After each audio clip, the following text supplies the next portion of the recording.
यहाँ पे देखिए इसी तरह क्वेश्चन आएंगे वन लाइनर। और पहला क्वेश्चन ये है कि एलपीजी सिलेंडर का वजन बिना गैस का कितना होता है। मतलब कि केवल सिलेंडर का आपसे वजन पूछा गया है, तो ये होता है लगभग 14.2 किलोग्राम। यहाँ पे ये भी आपसे पूछ सकता था कि गैस के साथ कितना होता है, तो लगभग 29 किलोग्राम के आसपास होता है। यहाँ पे कई बार पूछा गया है एलपीजी का फुल फॉर्म, तो ये होता है लिक्विड पेट्रोलियम गैस। इसी तरह एक और क्वेश्चन बन सकता है सीएनजी।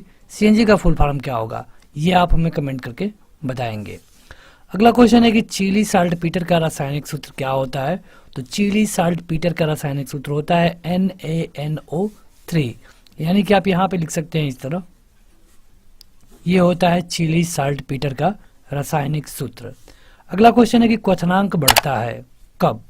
तो अगर हम किसी भी वस्तु का दबाव बढ़ाएंगे तो उसका जो क्वथनांक है, मतलब कि बॉइलिंग पॉइंट, मतलब कि ऐसा तापमान जिस पे वो बॉयल होने लगे, तो अगर प्रेशर को हम बढ़ाएंगे तो उसका बॉइलिंग पॉइंट बढ़ जाता है। अगला क्वेश्चन है कि किस बीमारी में मस्तिष्क में सूजन हो जाती है। तो इस बीमारी को हम कहते हैं मेनिंजाइटिस। अगला क्वेश्चन है कि द्रव अवस्था में पाया जाता है, तो ये है ब्यूटेन। देखिए जो एलपीजी है इसमें भी ब्यूटेन पाया जाता है, लेकिन एलपीजी में एक और गैस मिलाया जाता है, ये होता है मरकैप्टन। इसका काम केवल ये होता है कि गैस लीकेज के समय ये एक विशेष तरह की गंध देता है, जिससे कि हमें लीकेज की पहचान हो जाती है। अगला क्वेश्चन है कि लेक्सियोग्राफी क्या है। मतलब कि जैसे हम जियोग्राफी मतलब कि भूगोल, इसी तरह जो भी हम सबका नाम है उसी तरह एक लेक्सियोग्राफी है। तो लेक्सियोग्राफी का ये मतलब होता है कि शब्दकोश रचना की कला। तो जो शब्दकोश रचना की कला है इसे हम लेक्सियोग्राफी बोलते हैं। अगला क्वेश्चन है कि सौरमंडल का सबसे गर्म ग्रह कौन सा है। तो ये होता है शुक्र। शुक्र को पृथ्वी का जुड़वा बहन भी बोलते हैं। शुक्र से ढेर सारे क्वेश्चन पूछे जाते हैं। कारण ये भी है कि शुक्र पृथ्वी के पास में है, सबसे ज्यादा नजदीक पृथ्वी के शुक्र ही है, और यह सूर्य का एक चक्कर लगभग 225 दिन में लगाता है। पृथ्वी से कई चीज सेम होने के बावजूद इसका एक चीज पृथ्वी से बिल्कुल अलग है। आपको पता होगा कि पृथ्वी अपने कक्ष पे पश्चिम से पूरब चक्कर लगाती है, पश्चिम से पूरब, लेकिन जो शुक्र है ये पूरब से पश्चिम चक्कर लगाता है। कुल मिला के इस समय हमारे सौरमंडल में 8 ग्रह हैं, जिनमें से 6 ग्रह, जिसमें पृथ्वी भी है, पश्चिम से पूरब की तरफ चक्कर लगाते हैं, लेकिन 2 ग्रह जिसमें शुक्र भी है पूरब से पश्चिम की तरफ चक्कर लगाते हैं। तो यहाँ पे आपसे एक क्वेश्चन पूछ रहे हैं कि एक है शुक्र, दूसरा कौन सा ग्रह है जो कि पूरब से पश्चिम की तरफ चक्कर लगाता है, ये आप हमें कमेंट करके बताएंगे। आगे बढ़ते हैं। तो अगला क्वेश्चन है कि सबसे कठोर धातु क्या होती है। तो सबसे कठोर धातु है प्लेटिनम। शुष्क बर्फ किसको कहते हैं। तो ठोस कार्बन डाइऑक्साइड यानी कि CO2 को हम शुष्क बर्फ बोलते हैं। भारी जल किसको बोलते हैं। जल का सूत्र होता है H2O, लेकिन भारी जल का सूत्र होता है D2O। यहाँ पे आप देखेंगे कि ये जल है लेकिन H का D बन गया है। तो यहाँ पे D का क्या मतलब होता है। जैसे कि H मतलब तो आपने हाइड्रोजन समझ लिया, लेकिन D का क्या मतलब है। तो D का कोई खास मतलब नहीं होता है। आपको पता होगा कि हाइड्रोजन के 3 समस्थानिक होते हैं। पहला 1H1, दूसरा 1H2 और तीसरा 1H3। यहाँ पे ये समस्थानिक है। समस्थानिक इसलिए क्योंकि परमाणु क्रमांक बराबर है, परमाणु भार डिफरेंस है, तो इसको हम समस्थानिक कहते हैं। यहाँ पे देखिए नॉर्मल जल में पहला वाला हाइड्रोजन यूज में लाया जाता है, लेकिन अगर हम भारी जल की बात करेंगे तो इसमें ये दूसरा वाला हाइड्रोजन आता है, जिसको हम ड्यूटेरियम भी बोलते हैं, ड्यूटेरियम। तो इसी ड्यूटेरियम के कारण इसको H2O ना लिख करके या फिर H2O से अलग दिखाने के लिए D2O लिख देते हैं। अगला क्वेश्चन है शुष्क बर्फ। तो ये हो गया ठोस कार्बन डाइऑक्साइड। आगे बढ़े तो परमाणु के नाभिक में क्या क्या होते हैं। तो परमाणु का देखिए एक तरह से ये परमाणु अगर इसको मान ले तो यहाँ पे एक नाभिक होता है। नाभिक में होता है प्रोटॉन और न्यूट्रॉन। अगर आपसे ये कहा जाए कि परमाणु भार बराबर क्या होता है, तो परमाणु भार बराबर है, अभी हम यहाँ पे लिख देंगे, परमाणु भार बराबर होता है प्रोटॉन और न्यूट्रॉन। परमाणु भार बराबर है प्रोटॉन प्लस न्यूट्रॉन। यहाँ पे देखिए अगर हम सोडियम की बात कर लें तो ये इस तरह होगा। तो इसमें प्रोटॉनों की संख्या होगी 11 जो कि यहाँ पे है, और इतना ही इलेक्ट्रॉन होते हैं। अगर इसमें हम परमाणु भार की बात करें तो ये होगा 23। अगर इसमें से हम न्यूट्रॉन की संख्या निकालना चाहें तो 23 में से 11 को माइनस करना होता है, यानी कि सही उत्तर होगा 12। अगला क्वेश्चन है कि विद्युत धारा मापा जाता है किससे? तो इसे हम मापते हैं अमीटर से, डिनोट करते हैं आई से। अगला क्वेश्चन है कि अदिश राशियां कौन कौन सी हैं? तो देखिए, अदिश राशियां वो होती हैं जिनमें केवल आपको उसका मात्रा मिलता है, उसका रिजल्ट मिलता है, कहीं पर भी दिशा की बात नहीं की जाती है। तो जहाँ पे दिशा की बात नहीं होगी वो होगा अदिश, और जहाँ पे दिशा की बात होगी वो होगा सदिश। तो अदिश राशियां हैं कार्य, ऊर्जा, ताप, समय और चाल। सदिश राशियां हैं त्वरण, बल, विस्थापन और संवेग। क्वेश्चन किस तरह पूछा जाएगा? पूछा जाएगा कि निम्न में से कौन अदिश है? ऑप्शन रहेगा पहला त्वरण, दूसरा बल, तीसरा कार्य और चौथा संवेग। इसी तरह आपसे एग्जाम में क्वेश्चन पूछा जाता है तो आपको अपना उत्तर बताना होता है। सही उत्तर होगा कार्य। अगला क्वेश्चन है कि सबसे अधिक तथा सबसे कम तरंग दैर्ध्य वाला कौन सा प्रकाश है? तो सबसे अधिक तरंग दैर्ध्य होता है लाल का, और सबसे कम तरंग दैर्ध्य होता है बैंगनी का। इसे हम आसानी से याद कर सकते हैं विबग्योर से। ये एक फार्मूला है जो आप याद करने के लिए यूज कर सकते हैं। इसका मतलब है वायलेट और इसका मतलब है रेड। तो देखिए, यहाँ पे सबसे अधिक तरंग दैर्ध्य, सबसे बड़ी तरंग दैर्ध्य होने का क्या फायदा है कि जहाँ पर भी खतरनाक के सिग्नल होते हैं वहाँ पे हम रेड को यूज करते हैं। रेड को इसलिए भी यूज करते हैं क्योंकि इसकी तरंग दैर्ध्य बड़ी होती है और दूर तक ये दिखाई दे सकता है, इसीलिए हम रेड का यूज सिग्नलों के तौर पे अधिकतर करते हैं। अगला क्वेश्चन है कि सबसे अधिक प्रत्यास्थ पदार्थ कौन सा है? तो ये होता है स्टील। आगे बढ़ें उससे पहले आप इस वीडियो को जरूर लाइक करें, और आपको बता दें कि इसके ढेर सारे पार्ट ऑलरेडी अपलोड है। अगर आप चाहते हैं इसका पीडीएफ तो लिंक इस वीडियो के डिस्क्रिप्शन में मिल जाएगा। अगला क्वेश्चन है कि पानी की अस्थायी कठोरता दूर की जाती है किसके द्वारा? पानी में दो तरह की कठोरता होती है, एक होता है अस्थायी, दूसरा होता है अस्थायी। अस्थायी कठोरता है तो अगर हम पानी को केवल गर्म कर दें तो इसको हम दूर कर सकते हैं, लेकिन अगर यही कठोरता अस्थायी होगी तो गर्म करने से कोई उतना फायदा नहीं होता है। तो इसके लिए हमें मिलाना पड़ता है पोटेशियम क्लोराइड। अगला क्वेश्चन है कि लोहे को जंग से बचाने के लिए कौन सी परत चढ़ाई जाती है? तो अगर लोहा है और चाहते हैं आपकी उस पर जंग ना लगे तो उस पर जिंक की परत चढ़ाना पड़ेगा। इसको हम गैल्वेनाइजेशन बोलते हैं। इस पूरी प्रक्रिया को हम गैल्वेनाइजेशन बोलते हैं। तो आपसे ये भी पूछा जा सकता था कि गैल्वेनाइजेशन में हम किसकी परत चढ़ाते हैं? तो ये होता है जिंक की। अगला क्वेश्चन है कि विद्युत का सबसे अच्छा सुचालक क्या है? तो यहाँ पे चांदी, और चांदी को हम किससे डिनोट करते हैं? Ag से। जैसे हम सोडियम को करते हैं Na से, कार्बन को करते हैं C से, ऑक्सीजन को करते हैं O से। तो चलिए आप कमेंट करके बताइए सोना को किससे करते हैं? सोना मतलब गोल्ड, इसका डिनोट किससे हम करते हैं ये आपको कमेंट करके बताना होगा। अगला क्वेश्चन है कृत्रिम वर्षा के लिए प्रयोग में लाया जाता है किसको? ये होता है सिल्वर आयोडाइड। कृत्रिम वर्षा की जरूरत कब पड़ती है? जब ज़्यादा प्रदूषण हो जाए और बारिश ना हो तो उस समय कृत्रिम रूप से बारिश कराने के लिए कृत्रिम वर्षा की ज़रूरत पड़ती है, और वहाँ पे हम सिल्वर आयोडाइड यूज में लेते हैं।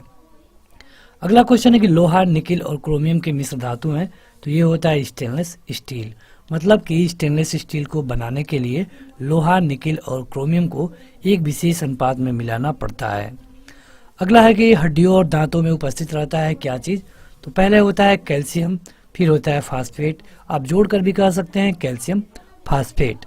अगला क्वेश्चन है कि सोल्डर, जिसको हम टांका भी बोलते हैं, इसका मिश्रण में क्या क्या होता है? तो सीसा और टीन को जोड़ करके सोल्डर या फिर टांका बनता है। आगे बढ़े तो अगला है कि क्वार्टर्ज में होता है। तो क्वार्टर्ज मिश्रण है सिलिकॉन और ऑक्सीजन का। ये क्वेश्चन बहुत बार पूछे गए हैं मिश्रण से, कि मतलब कि अगर टीन को बनाना है, सोल्डर को बनाना है तो हमें क्या क्या मिलाना होगा। अगला क्वेश्चन है कि बॉक्साइट में किस धातु की प्राप्ति होती है? बॉक्साइट से। तो बॉक्साइट से निकलता है एल्युमिनियम। यही क्वेश्चन दूसरे तरीके से पूछा जाएगा, एल्युमिनियम का अयस्क कौन सा होता है? अयस्क या फिर खनिज? तो सही उत्तर होता है बॉक्साइट। आपको समझना होगा कि ये अयस्क या खनिज का क्या मतलब है। देखिए, जो एल्युमिनियम आप मार्केट में देख रहे हैं ये धरती के अंदर नहीं मिलता है, ये हमें मिलता है बॉक्साइट के रूप में। हम उसे शुद्ध करके उसमें से एल्युमिनियम निकालते हैं। तो कहने का मतलब ये है कि जो चीज़ हमें खनिज के रूप में मिलती है, मतलब कि धरती के अंदर डायरेक्ट रूप में मिलती है, उसको हम उसका अयस्क बोलते हैं। जैसे एल्युमिनियम नहीं मिलता है, हमें बॉक्साइट मिलता है, बाद में उससे हम एल्युमिनियम निकालते हैं। अगला क्वेश्चन है कि हमारे शरीर के बाहर का कितना परसेंटेज पानी है। तो ये है लगभग 70%। आगे बढ़ते हैं। अगला क्वेश्चन है कि पानी को बर्फ में घनीभूत होने पर क्या होगा। तो ये उष्मायुक्त होता है, क्योंकि आप देखेंगे कि पानी के 3 स्टेज होते हैं। पहला, अगर ये नॉर्मल है तो पानी है, ठंडा कर दिए तो बर्फ हो जाएगा, और अगर गर्म कर दिए तो भाप बन जाती है। अगला क्वेश्चन है कि ठोस, द्रव और गैस में सबसे अधिक तीव्र गति से विसरण क्या करता है। तो यह है गैस। गैस क्यों विसरण करता है? क्योंकि इसके जो अणु होते हैं ये काफ़ी दूर दूर होते हैं, और इसके अलावा जो अगर हम द्रव की बात करें तो इसके जो अणु है थोड़े नज़दीक होते हैं, लेकिन अगर हम ठोस की बात करें तो ठोस के अणु बिल्कुल नज़दीक होते हैं। अगला क्वेश्चन है कि कौन सा पदार्थ शुद्ध कार्बन का बना है। तो ये है ग्रेफाइट। ग्रेफाइट कहाँ यूज होता है? तो पेंसिल के लेड में, जो आप पेंसिल से लिखते हैं उसका जो लेड होता है ग्रेफाइट का बना होता है। यह सुचालक होता है विद्युत का, सुचालक होता है विद्युत का। ये क्वेश्चन कई बार पूछा गया है। अगला क्वेश्चन है कि फलों को पकाने के लिए किसका उपयोग किया जाता है। तो हम करते हैं एसिटिलीन गैस का। अगला है कि कार्बनिक यौगिक में हाइड्रोजन के अतिरिक्त कौन सा तत्व होता है। तो कार्बनिक यौगिक है तो कार्बन जरूर होगा। आगे बढ़ते हैं। तो अगला है कि किससे शिशु का लिंग निर्धारण होता है। तो ये होता है पिता के क्रोमोसोम से। मतलब कि किसी भी शिशु का जो कि गर्भ में है उसके लिंग का निर्धारण, मतलब कि वो लड़की होगा या फिर लड़का होगा, ये निर्धारित किया जाता है पिता के क्रोमोसोम से। इसमें जो माता है उसका कोई रोल नहीं होता है। अगला क्वेश्चन है कि फ्लैश बल्ब के तार का निर्माण किया जाता है किससे। तो जो फ्लैश बल्ब होते हैं, जो फ्लैश देते हैं, उनका होता है तांबा से। बाकी जो नॉर्मल बल्ब होते हैं इसमें लगा होता है टंगस्टन। टंगस्टन ही क्यों? क्योंकि ये उच्च ताप पर नहीं गलता है, जैसे कि ये 3400 डिग्री तक का टेम्परेचर सह सकता है। अगला क्वेश्चन है कि फोटोग्राफी में किसका प्रयोग करते हैं। तो जो फोटोग्राफी में रील आती थी आप देखते थे, वहाँ पे हम सिल्वर ब्रोमाइड का प्रयोग करते थे, यानी कि AgBr। अगला क्वेश्चन है कि काजल की अस्थायी कठोरता का कारण क्या है। तो जो काजल होता है इसकी अस्थायी कठोरता का कारण होता है कैल्शियम मैग्नीशियम के बाइकार्बोनेटों का घुले रहना। अगला क्वेश्चन है कि पानी की अस्थायी कठोरता दूर की जाती है किसके द्वारा। तो ये होता है पोटेशियम क्लोराइड के द्वारा। ये क्वेश्चन अभी आ चुका है। अगला क्वेश्चन है कि बर्तनों पर कलई की जाने के लिए किसका उपयोग किया जाता है। तो बर्तनों पे हम कलई करते हैं अमोनियम क्लोराइड का, ताकि हमें खाना बनाने में फ़ायदा हो सके। अगला क्वेश्चन है कि पटाखों में हरा रंग होता है किसके कारण। जैसे कोई पटाखा है, जब आप इसे जलाते हैं और विस्फोट के समय इसमें से हरा रंग निकलता है, तो ये हरा रंग निकलता है बेरियम के कारण। अगला है कि नॉन स्टिक बर्तन पर क्या बना होता है। तो जो नॉन स्टिक के बर्तन होते हैं ये बने होते हैं टेफ्लॉन के। आगे बढ़ते हैं। तो अगला है कि वायुमंडल में नहीं पाया जाने वाला अक्रिय गैस कौन सा है। यह है रेडान। सबसे पहले जानिए अक्रिय गैस क्या होते हैं। तो अक्रिय गैस वे हैं जो किसी भी गैस से जल्दी से क्रिया नहीं करते हैं, या फिर आप ये भी कह सकते हैं कि क्रिया नहीं करते हैं, उन्हें हम अक्रिय गैस बोलते हैं। अगर आप मेंडलीव की आवर्त सारणी में देखेंगे तो ये बिल्कुल लास्ट में होते हैं। तो इनमें जो एक रेडान गैस है ये वायुमंडल में नहीं पाया जाता है। वायुमंडल की अगर बात करें तो इसमें नाइट्रोजन 78%, ऑक्सीजन 21% होता है। अगला है कि गुब्बारों में उपयोग में लाया जाता है। तो गुब्बारों में हम गैस भरते हैं हीलियम। हीलियम क्यों? हीलियम इसलिए क्योंकि ये हल्की होती है, और जिस भी गुब्बारे में हम हीलियम भर देंगे वो गुब्बारा आसानी से ऊपर जाने लगता है। अगला है कि यूरिया का रासायनिक सूत्र क्या होता है। तो यूरिया का रासायनिक सूत्र होता है NH2CONH2। अगला है कि न्यूटन के गति का प्रथम नियम से परिभाषा मिलती है। तो देखिए, न्यूटन के गति के कुल मिला के 3 नियम है, जिसमें से पहला है जड़त्व का नियम, दूसरा है बल बराबर है द्रव्यमान बटा इंटू त्वरण, तीसरा है क्रिया प्रतिक्रिया। अब देखिए, जड़त्व का नियम ये होता है कि कोई भी वस्तु रुकी हुई है तो रुकी हुई रहेगी तब तक कि जब तक कि उस पर हम कोई बाह्य बल लगाकर उसे गतिमान के रूप में ना कर दें, या फिर कोई वस्तु गतिमान है तो गतिमान ही रहेगी जब तक कि कोई बाह्य बल लगाकर उसे ना रोक दे। जैसे कि अगर कोई ट्रेन चल रही है, उसमें कोई व्यक्ति बैठे हुए हैं, अगर ये ट्रेन अचानक से रोक ली जाए तो जो व्यक्ति बैठे हैं वो आगे की तरफ झुक जाते हैं। तो ये सारा उदाहरण आता है जड़त्व के अंतर्गत। दूसरा होता है F बराबर ma, और तीसरा होता है क्रिया प्रतिक्रिया, यानी कि जब हमको पानी में तैरना होगा तो हमें पानी को पीछे धकेलना होता है ताकि हम आगे बढ़ सकें। बंदूक चलाते हैं तो गोली आगे जाती है और बंदूक हमको धक्का पीछे को देती है। अगला क्वेश्चन है कि लक्ष्य इकाई है, तो ये लक्ष्य इकाई होती है प्रदीप्ति के स्तर का। भ्रूण को भोजन किस माध्यम से मिलता है? मतलब कि जब गर्भ में बच्चा रहता है तो उसको भोजन लगभग 9 महीने तक कहाँ से मिलता है, किसके द्वारा? तो ये मिलता है गर्भनाल के द्वारा। अगला है कि रासायनिक ऊर्जा का विद्युत ऊर्जा में परिवर्तन कौन करता है? ये है बैटरी। इस तरह जो ऊर्जा का परिवर्तन है, कई क्वेश्चन आपके परीक्षा में बनते हैं। जैसे कि पूछ लिया जाएगा कि कौन है जो कि यांत्रिक ऊर्जा को विद्युत ऊर्जा में बदलता है। तो अगर यांत्रिक ऊर्जा को यहाँ पे हम लिख देते हैं, अगर यांत्रिक ऊर्जा को विद्युत ऊर्जा में बदलने की बात आती है तो ये काम होता है डायनोमो का। लेकिन अगर विद्युत ऊर्जा को यांत्रिक ऊर्जा में बदलने की बात आ जाए तो ये होगा विद्युत मोटर का। माइक्रोफोन क्या काम करता है? ध्वनि ऊर्जा को विद्युत ऊर्जा में कन्वर्ट करता है। लाउड स्पीकर क्या करता है? विद्युत ऊर्जा को ध्वनि ऊर्जा में कन्वर्ट करता है। अगला क्वेश्चन है कि लोहे का सबसे शुद्धतम रूप क्या होता है? तो ये होता है पिटवा लोहा, ढलवा लोहा, पिटवा लोहा, मृदु लोहा। ये लोहे की कई प्रजातियां हैं। एक क्वेश्चन यहाँ से पूछा जाता है कि विद्युत चुंबक बनाने के लिए हम किस लोहे का प्रयोग करते हैं? विद्युत चुंबक। तो ये होता है नर्म लोहे का। कहाँ यूज में लाया जाता है? तो ट्रांसफार्मर के क्रोड में, ट्रांसफार्मर के क्रोड में। अगला है कि सबसे कठोर पदार्थ है, तो यह है हीरा। अगला है कि प्राकृतिक रबड़ बहुलक होता है किसका? आइसोप्रीन का। मानव द्वारा संश्लिष्ट प्रथम रेशा था नायलॉन, और सबसे उच्चतम कोयला होता है एंथ्रासाइट। कोयले के भी कई प्रजाति हैं, लेकिन सबसे उच्चतम कोयला होता है एंथ्रासाइट, और उच्चतम इसलिए क्योंकि इसमें कार्बन लगभग 96% होता है। आगे बढ़े तो अगला है कि सबसे हल्की धातु कौन सी होती है? तो यह है लिथियम। और कांसा मिश्र धातु है किसका? मतलब कि अगर आपको कांसा बनाना हो तो किसको किसको मिला के बनाएंगे? तो तांबा और टिन को मिलाने पर क्या बनता है? कांसा। 1 पीको सेकेंड कितने के बराबर होता है? तो देखिए, पीको में होगा 10⁻⁻12।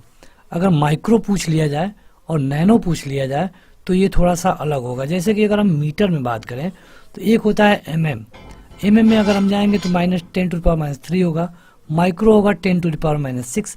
अगर 1 एंगस्ट्राम में पूछा जाए कि कितना मीटर होगा तो आप ये उत्तर हमें कमेंट करके बताएंगे। 1 एंगस्ट्राम में कितना मीटर होता है आपको ये कमेंट करके बताना होगा। फलों को पकाने के लिए हम एसिटिलीन गैस का प्रयोग करते हैं, और लोहे को इस्पात में बदलने के लिए निकेल धातु मिलाई जाती है। तो बस आज के इस वीडियो में इतना ही। आप इस वीडियो को लाइक करें और अपने दोस्तों में जरूर शेयर करें। आज के इस